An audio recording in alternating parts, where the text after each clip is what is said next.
মৃত্যুৰ বাতৰি পোৱাৰ দিনাখনেই মই গৰিমাক লগ পাবৰ কাৰণে আহিছিলোঁ। মাজৰ এই সময়ছোৱাত গৰিমাক মই লগ পোৱা নাছিলোঁ, যদিও মাজে মাজে কথা বতৰা পাতি আছিলোঁ। আজি সম্পূৰ্ণ ব্যক্তিগতভাৱে মুখ্যমন্ত্ৰী হিচাপে নহয়, এজন জুবিনৰ অনুৰাগী হিচাপে বা জ্যেষ্ঠ ভাতৃ হিচাপে গৰিমাৰ লগত কিছু সময় কটালোঁ।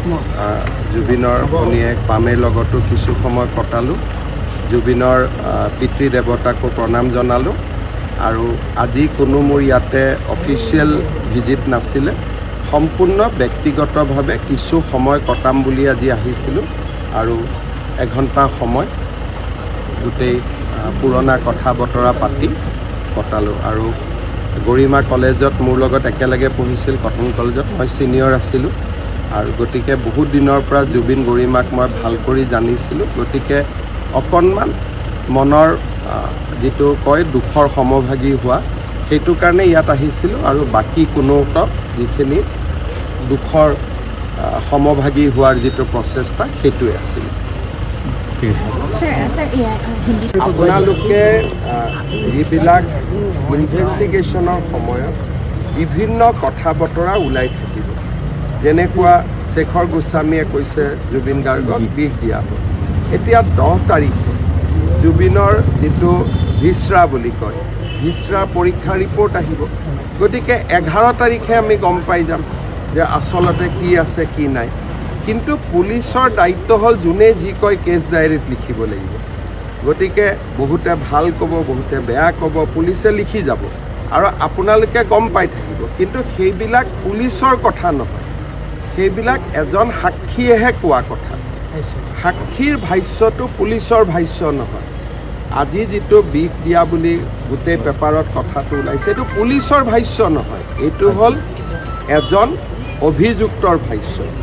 এতিয়া তেওঁ এই ভাষ্যটো কিয় দিছে? নিজক বচাবৰ কাৰণে দিছে নেকি, বা কাৰোবাক ব্লেম কৰিবৰ কাৰণে দিছে নেকি? এই গোটেইবোৰ তদন্ততহে ওলাব। আজি এতিয়া আমাৰ আটাইতকৈ বেছি চিন্তাটো এটা পইণ্টতে লাগি আছে, ছিংগাপুৰত থকা অসমীয়া লোকসকল ইনভেষ্টিগেশ্যনৰ কাৰণে আহিবনে নাই। কাৰণ তেওঁলোক যদি নাহে, তদন্তটো আমি পূৰা কৰিব নোৱাৰিম।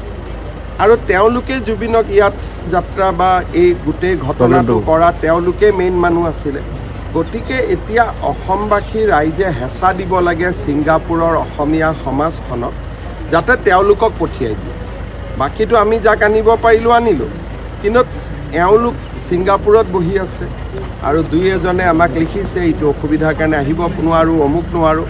কিন্তু অসমীয়া হিচাপে সেই মানুহকেইজনৰ দায়িত্ব আছে। আৰু আজি এতিয়া ছিংগাপুৰত আছে, মোৰো এখতিয়াৰৰ ভিতৰত নাই, ভাৰতৰ ভিতৰত থাকিলেতো ধৰি আনিলোহেঁতেন।